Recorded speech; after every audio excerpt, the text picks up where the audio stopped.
And good evening, everybody.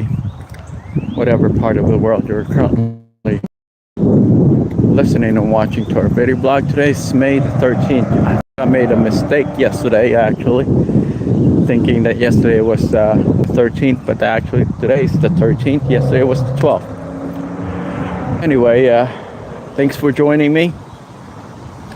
Another beautiful, sunny, bright day.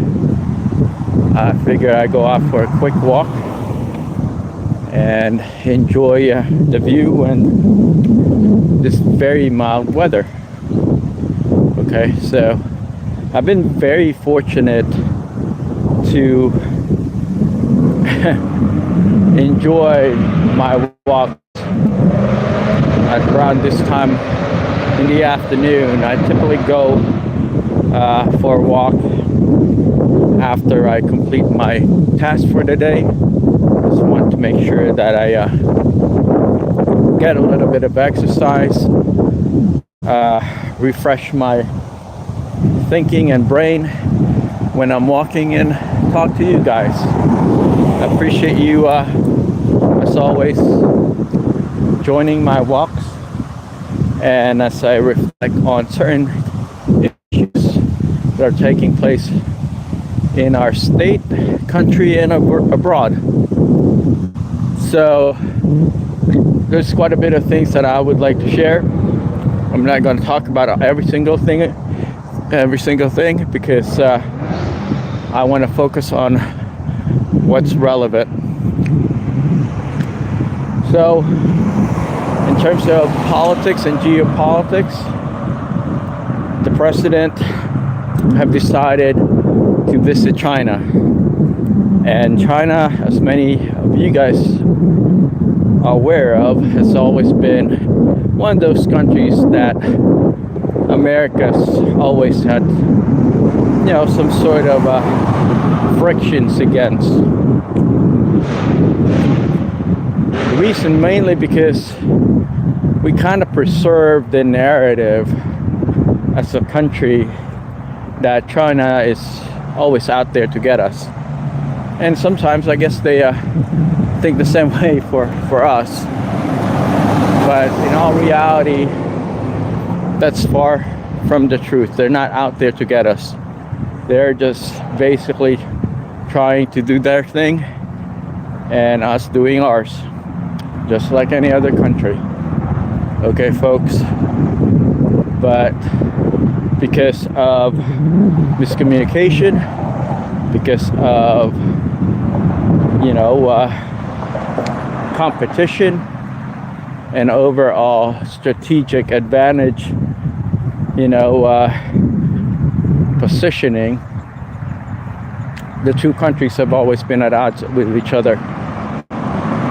So it's good to see that Mr. Trump have decided to go on another visit to China. He's done before. He has been there, I think, before, and he's going again this time around to improve our relationship with China, and hopefully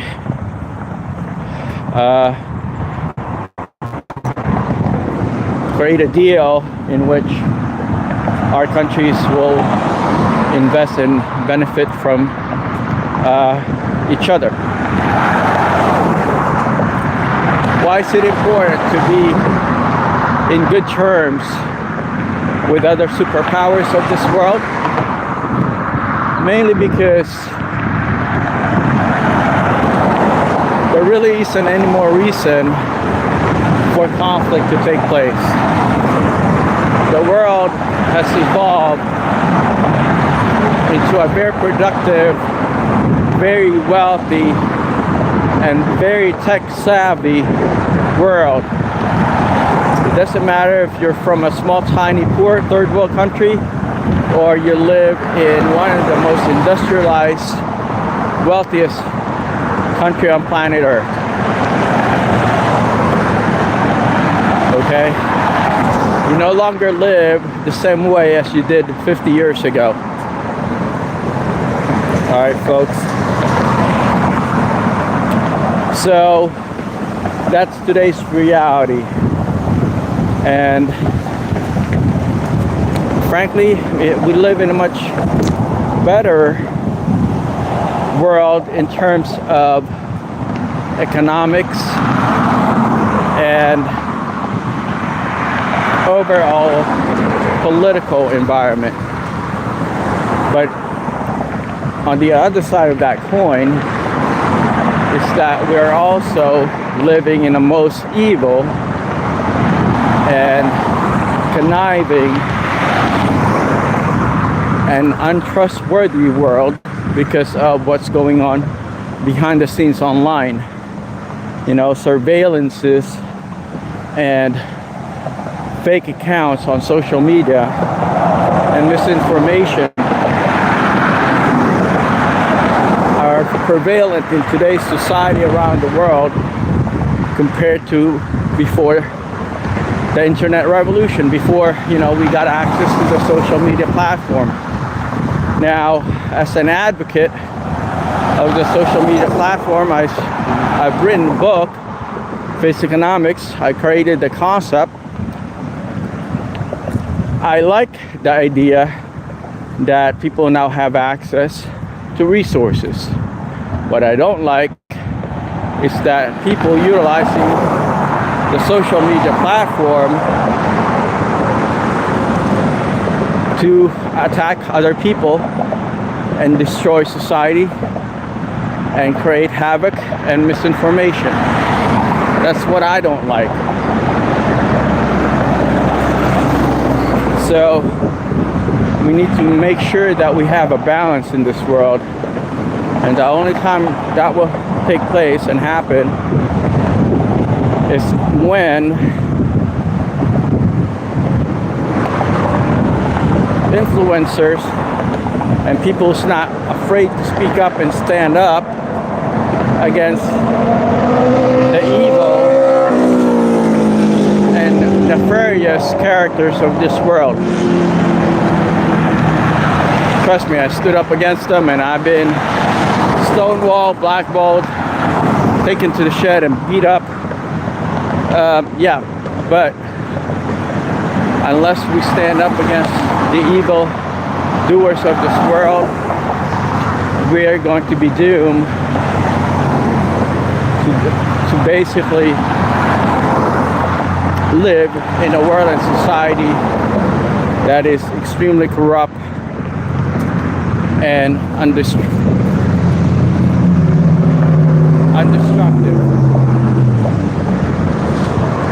So with that said, folks, that's just the reality of things.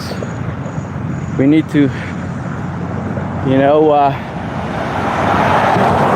share our dissatisfaction and lift up our voice against those that are corrupt in this world, those that are evil.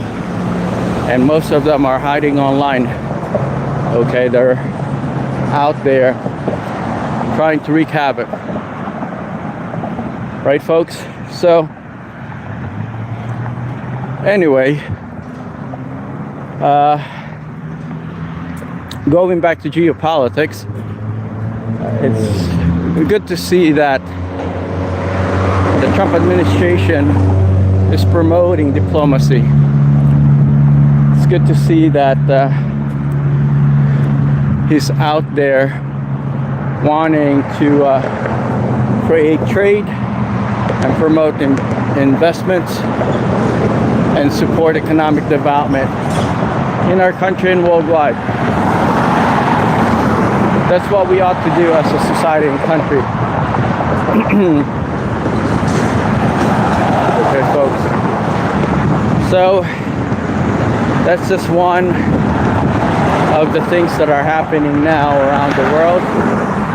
Obviously, I'm still anti-war, not a pacifist, but I simply don't see the need for a war to arise in today's world in the year 2026. So I thought I'd, you know, talk against war and any form of war. Okay. Anyhow, if you are interested for me to talk about a specific issue, feel free to let me know, and I'll be more than happy to discuss it while I'm doing my exercise for today and blogging. So what else is going on? As I mentioned, I'm anti-war, so I'm hoping that all these conflicts around the world will, come to an end and bring people's life back to normalcy. It's difficult to be in a war environment. It's very difficult to live in a country where it's engaged in a war, because not only are you having to deal with a lot of confusion, distraction, and uncertainty, you also don't have access to resources when your country's at war. So it's important that diplomacy and the rule of law is preserved. Okay, folks, I apologize. I'm walking close to the roadside right now, because I decided to take a different route on today's video blog and walk that I'm doing currently. So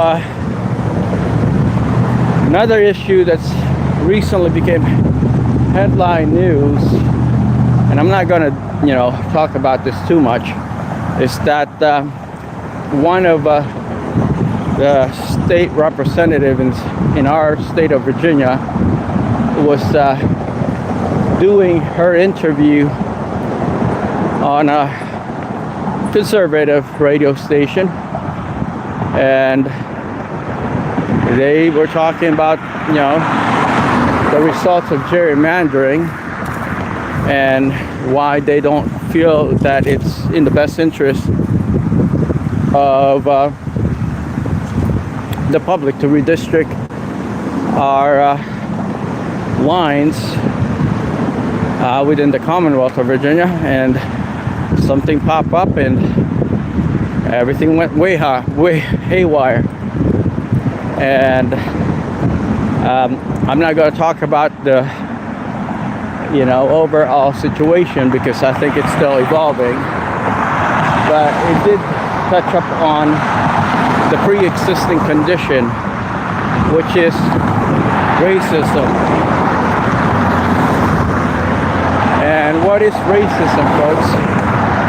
Racism, to me, is the inability of another person to appreciate someone's race. The inability of one person to appreciate the good in another person and the beauty in another person. That's what precipitates racism, in my opinion. And in a certain extent, jealousy. Okay, folks. So anyway, I will keep you posted on this topic as I continue to monitor the situation. The reason I wanted to bring it up, because I myself have been the recipient of hatred from both white and black people. Okay, so I know what it's like to be on the receiving end of racism. Until to this day, and I don't think they'll ever go away, I'm gonna be dealing with it, most likely.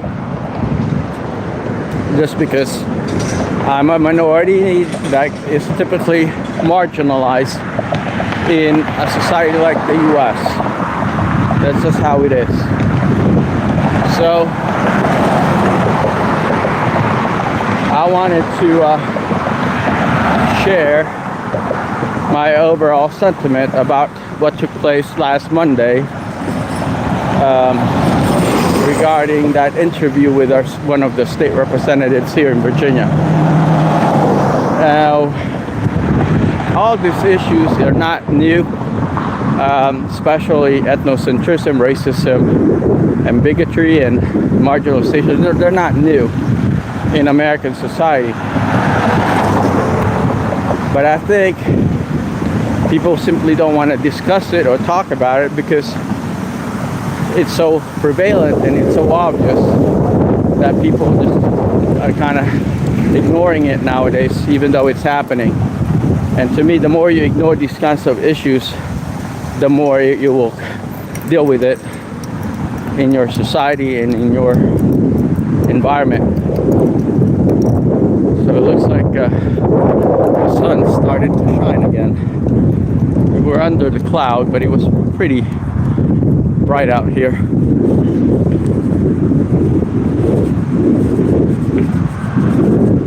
So anyway, what I was saying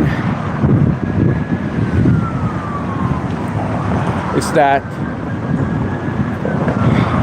there are people out there that no matter what you do, what you teach them, how you try to influence them, and how the world and society try to evolve, there will always be people there that are racist and they attack other people that don't look, think, and act like them. You know, that's a part of the world, unfortunately. And so, anyway, what I was going to also say is, as a recipient of hatred in America, who's in silence and continues to be silenced, I'm learning, and let me know if this is true. What I'm learning is that there's a direct attack targeting those that are marginalized in our society, the voiceless, powerless, and outnumbered, because they're the easiest target, because they're not going to be able to push back. There's no one that will take their side, unfortunately, and you know, they're the typical prey in a society like in America, and they're not really protected either. So that's the reality, unfortunately, in American society. All right, folks. Brandon, JM17, hello. Thanks so much for joining me on this walk. I appreciate you subscribing and liking our channel. Please make sure to share our channel with your family and friends. And continue to interact with us. You know, it's always nice to see people out there wanting to connect with us and have us talk about certain issues that is important to you and relevant to you. So, how are we doing on time? Okay, so it's about 20 minutes in. So we're doing pretty good. Anyway, what I was going to say too was that, you know, I was discriminated against in the federal government. It's not just in a regular business environment. It was actually while I was working in the federal government. So it makes things even worse, because you're supposed to be on the same team and your teammates were basically trying to vote you out of the island and then try to attack you and destroy you, even though you're from the same team. That's the kind of hate that I had to deal with, and it's very unfortunate, because instead of having a diverse, balanced approach to, you know, a work environment, people try to ostracize, marginalize, and discriminate against those that they don't like and they don't look and think like them. So that's been my story throughout these years, and I will continue to share it because I think people are starting to learn from my story and case, and I'm glad that things are starting to improve. All right, folks. Somewhat. Obviously, I don't think it'll ever go away, but I think it's somewhat improving nowadays. So, yeah. What else is going on?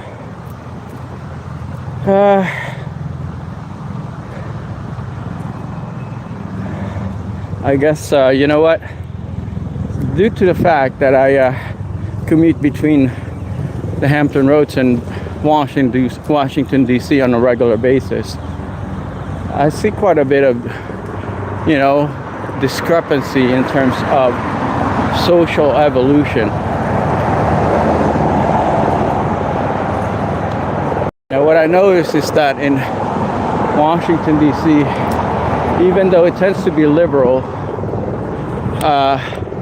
is starting to evolve into a much more balanced city now that they have a very conservative pro-America president at the White House.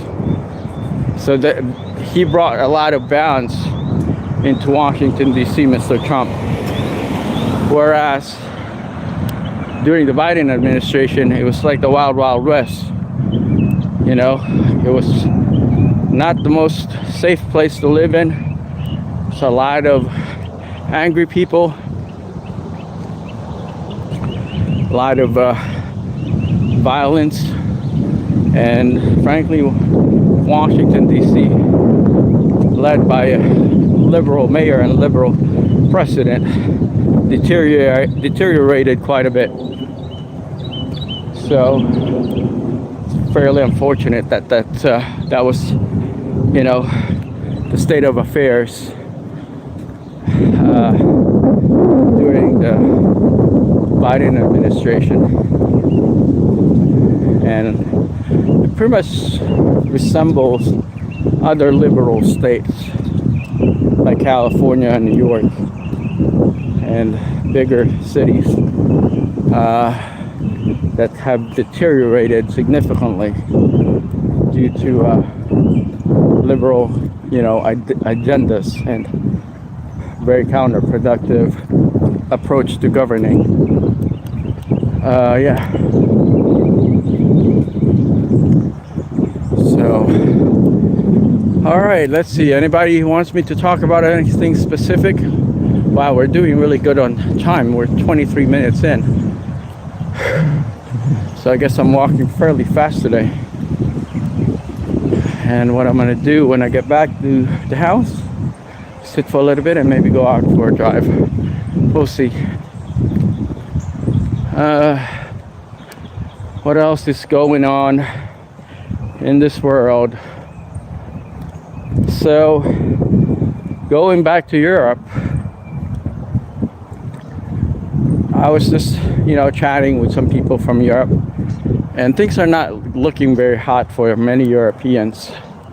Granted, you know, they have a lot of purchasing power in the past, but today they've significantly reduced their capacity as a market, as a political, you know, epicenter in Europe and in that part of the world, Western Hemisphere, and as decision makers. They've made things really, really hard for their people and their society, mainly because they made poor decisions regarding, you know, not just the conflict in Ukraine, but the overall political atmosphere in the continent. So it will take some time to get back onto where they were 25 years ago. Oh, look at that. There's a bunch of turtles. Check those out. Can y'all see that? I'm video blogging, if you guys don't mind. Do you? No. Okay. Look at all these turtles. Wow.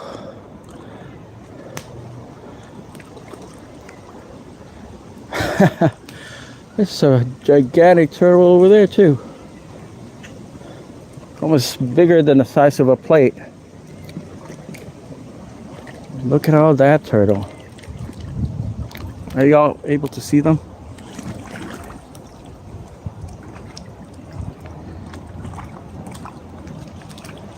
Wow, that's amazing.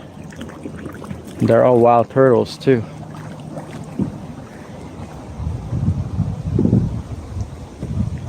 Can y'all see that? Wow. Imagine if you fall in and your finger gets snapped off in half. Wow, look at that. That is so cool. Alrighty. Alright guys, have a good one. You too. Thanks. So anyway. Yeah. Europe is up against a really difficult battle economically, geopolitics wise, and social wise. Mainly because, like I was saying,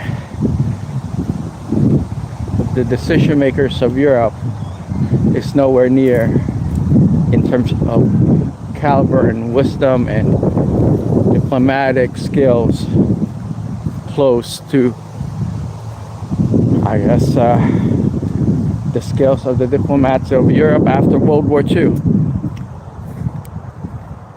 So I don't know if you guys realize this, that after World War II, it was actually the Russians that supported America and fought alongside America against the Nazis of Europe. But very few people know this. The Russians got into the war before we did, before America got involved. They were fighting the fascist Nazis. And some of them were fighting the communists too. So that's just how it was back then. And unfortunately, very few people follow history and understand that we are doomed to repeat history if we don't learn from it.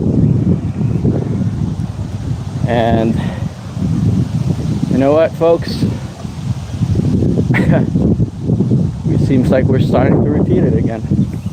Let's see if I can sit here for a little bit. Just kind of enjoy the view and talk a little. So that's what took place in World War II. The Russians helped America to oust and destroy the Nazi regime that tried to annex Central and Eastern Europe and even into Russia. You know, you all heard of Kaliningrad? So yeah, but very few people realize this. All right, folks.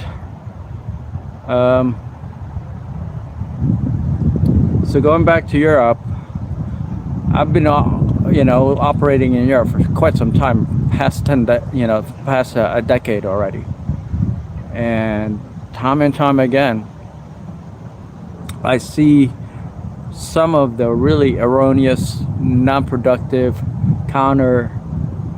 intuitive decision-making skills of some of the elite politicians of Europe. It's like that. It's like they're more interested in flexing their muscles rather than contributing to a solution. And it's unfortunate. My background is in economic development.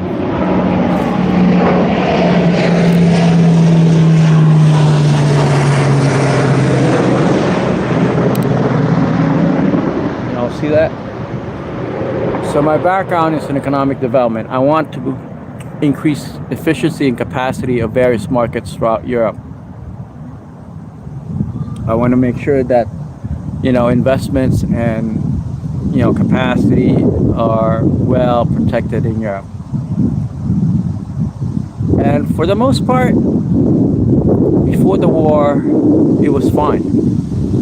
Okay, it wasn't that big of an issue for them when the first conflict took place in 2014 between Russia and Ukraine.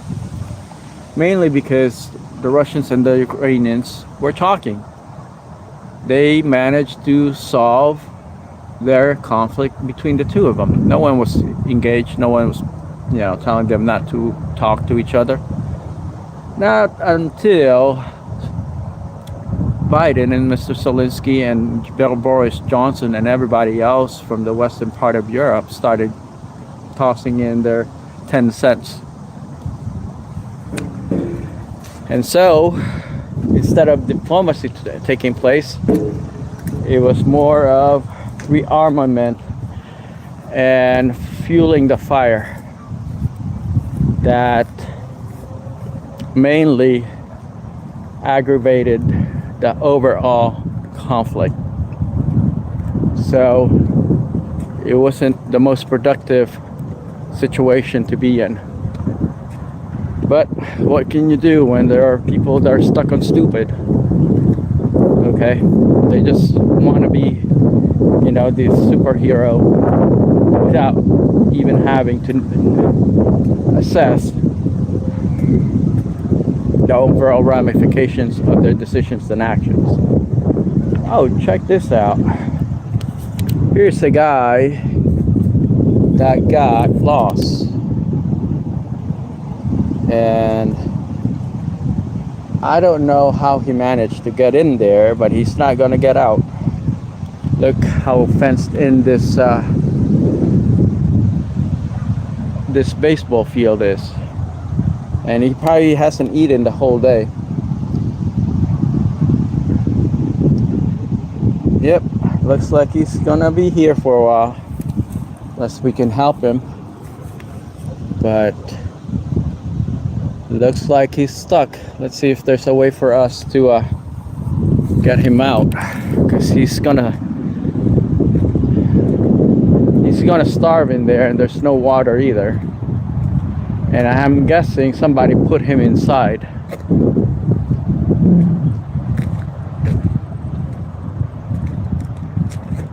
So he definitely did not crawl up there on his own. And now he's gonna be stuck. Let's see if we can find some sort of help for him. It looks like this court here is locked, so there's no way for us to get to the guy.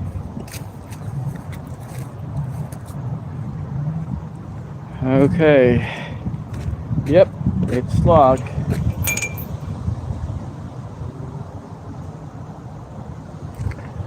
Poor little turtle. He's not gonna be able to get out.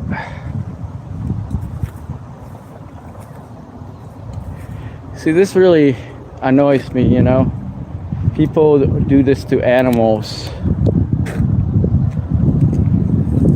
Look at him. Let me see if I can give him some water. Hold on. This is pathetic.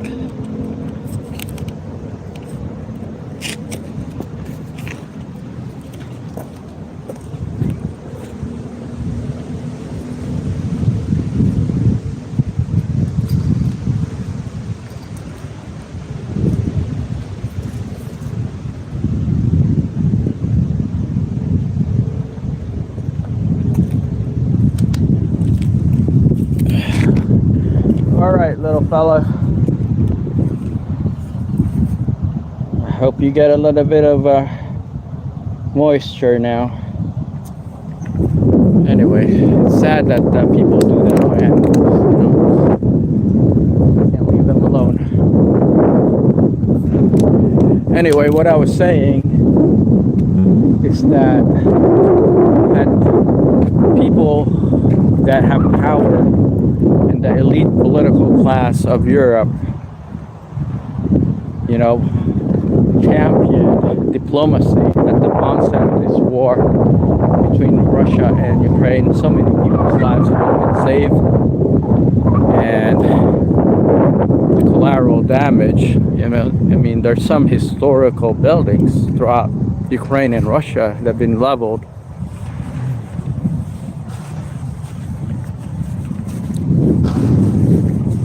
You know, due to this conflict, which is so unnecessary.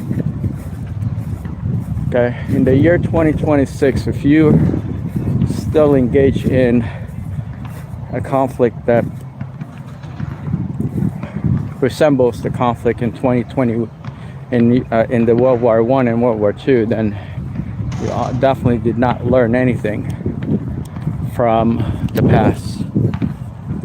Like I was saying, there is no need for war to take place. You know, that's just my thoughts on things.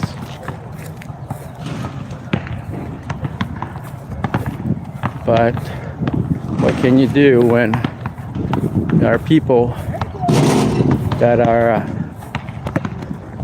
so stuck in doing the wrong things? The regular public are the ones that suffer for it. Regular people are the ones that are having to be displaced. Regular people are having to fight in a conflict. It's not these politicians that did not want to engage in diplomacy. It's the regular people, the ones that need to work, that couldn't find a job, so they would join the military so that they can make some money, and then they get sent to war. You see the problem here? And the politicians that couldn't create jobs for them are the ones making decisions to send them to war. Instead of creating jobs so that they won't have to get involved in the war. And the politicians are the ones who are creating the problem. Man, it's really nice out here. I'm gonna sit around on the bench here for a second and just enjoy the breeze. It feels so good. I feel bad, like most of the time I walk around, I don't stop. Instead of me talking and enjoying the view and, you know, relaxing, I'm on the move, you know, all the time. So let's see if I can have a quick breather here. Okay, so vlogs with Luna. Hi, how are you? Thanks for joining me today. So, as I was saying, war conflict in Europe could have been prevented and mitigated, but unfortunately, the decision makers, the politicians, who themselves have never been into a war conflict and have never served in the military, are the ones sending people to harm's way. Okay, I mean, Russia is a humongous continent. I mean, it's a big country, not continent, but a big country, land-wise. Do you want to tell me that they want that little piece of sliver of land, okay, in Ukraine, and it's willing to take on all sorts of economic sanctions, political blackballing, economic uncertainties, and losing friends over Ukraine, it's hard to say yes on to that kind of motivation. Until to this day, I don't know if it is their motivation, to be honest. But I'm looking forward for this almost 4-year war to end. Well, actually, the war started a long time ago. It was just that they were talking between Russia and Ukraine, and so the war was de-escalated, and they went back to what they were doing up until to the point that they stopped talking. And they stopped talking because people from the outside told them not to talk to each other. Instead of promoting diplomacy and peace and dialogue, people from outside, those that have vested interest in supporting their weapon export into Ukraine, got involved, unfortunately. And here we are today. Look at all that. This tree is huge. I remember this tree a long time ago. This one right here. This is a humongous tree. So what I was saying is that's the reality of things, folks. The world should not be engaging in any form of war conflict nowadays. Yeah, so let's see what else is going on. I guess we can keep on walking. I just wanted to kind of relax and feel the breeze because it's so nice outside. I mean, look at all that greenery and all the trees and the cool breeze. It's so nice out here. So, yeah. Anyway, I'm gonna get back onto walking and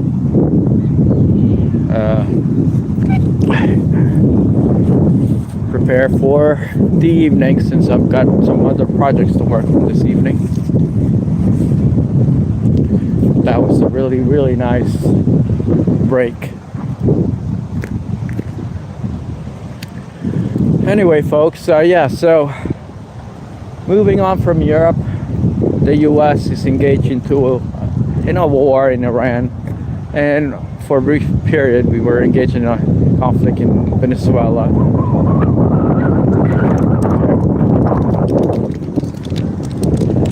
And we wanted to take on Iceland at one point. So I guess this is why I wouldn't make a very good politician, even though I think I'm qualified to be one, or I know I'm qualified to be one. I wouldn't make those kinds of decisions in terms of engaging other countries into a battle of who has the most weapons and who is the mightier superpower. It's good to be the number one superpower in this world. It's always beneficial. People won't want to, engage you and try to offend you, I guess. But you can preserve power in many ways. There are soft and hard power, where people can appreciate your authority without having to engage in a conflict. But some people are just wired a different way. They're just wanting to project authority that isn't always needed. We got some skateboarders over there. Let's see if we can walk that way, and so y'all can see them doing their tricks.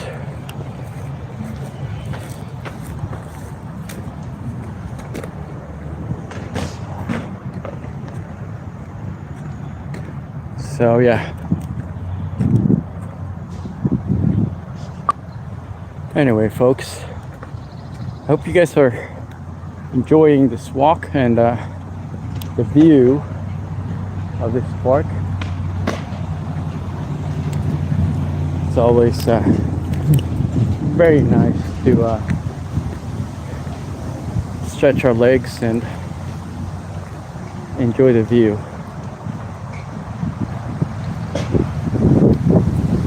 So, and there's the ice cream guy. Unfortunately, he's not looking to stop. And I can't have a lot of sweets anyway. I'm actually trying to reduce my consumption of sweets. I need to, move more. Oh, look, a baby squirrel. I'll see them. Little baby squirrel right there, looking for some food. Yeah, I can't have ice cream in right too much because it's too sweet.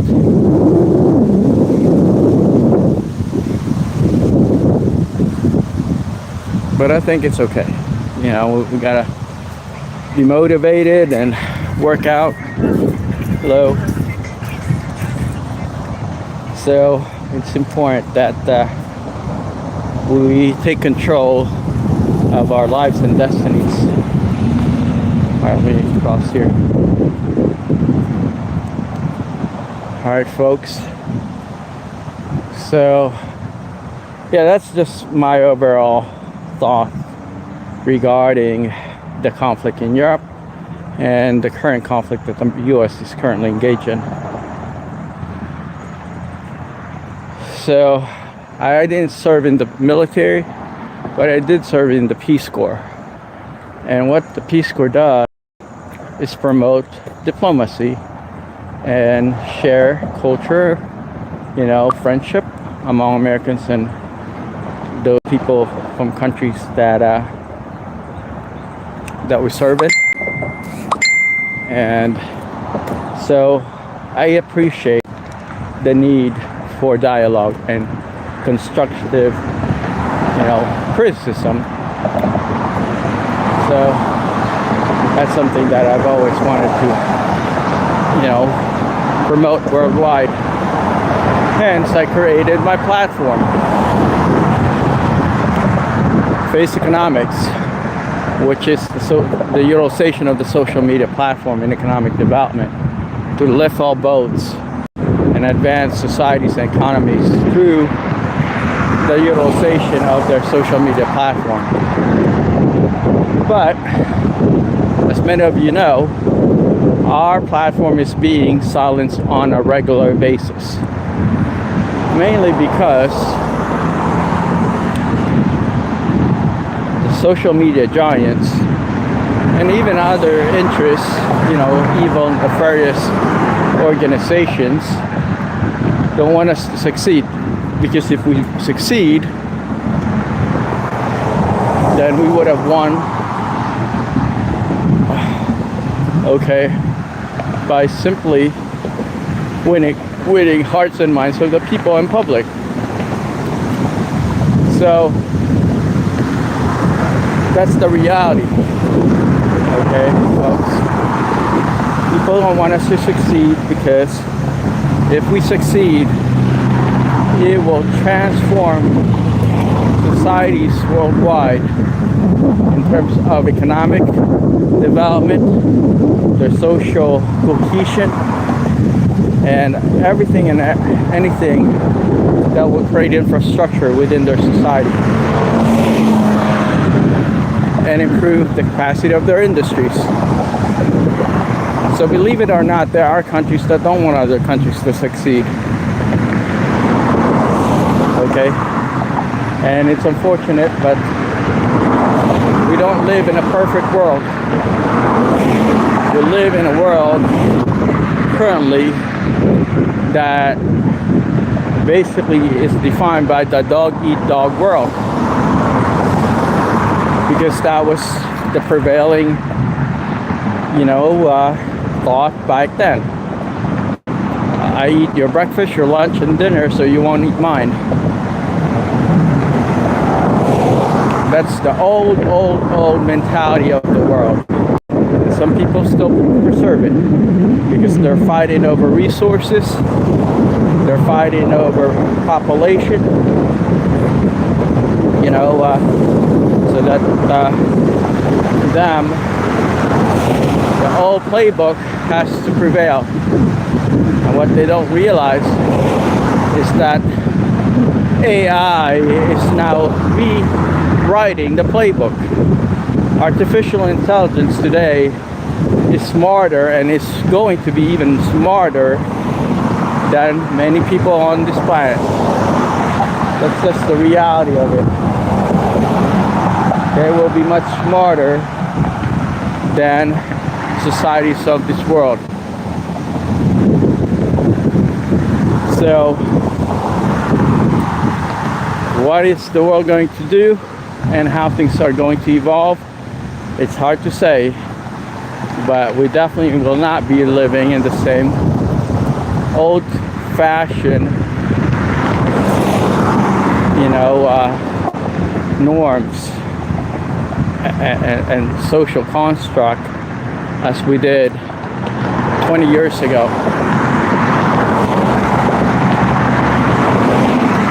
So just be used to it and keep on keeping on. Okay, folks.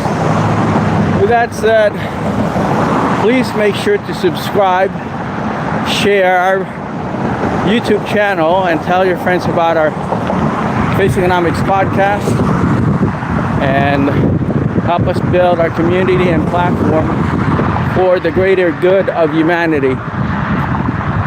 Okay, let's make this world a better place.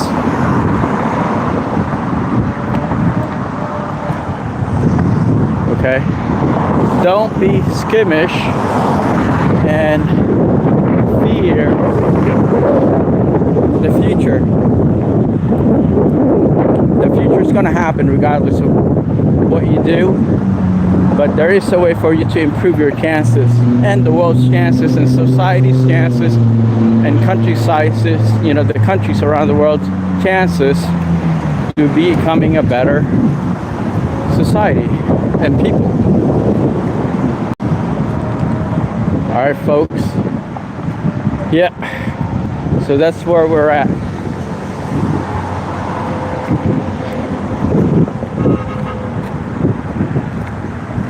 All right, I'm going to make the right turn, and the guy just wanted to be in our shot. Unfortunately,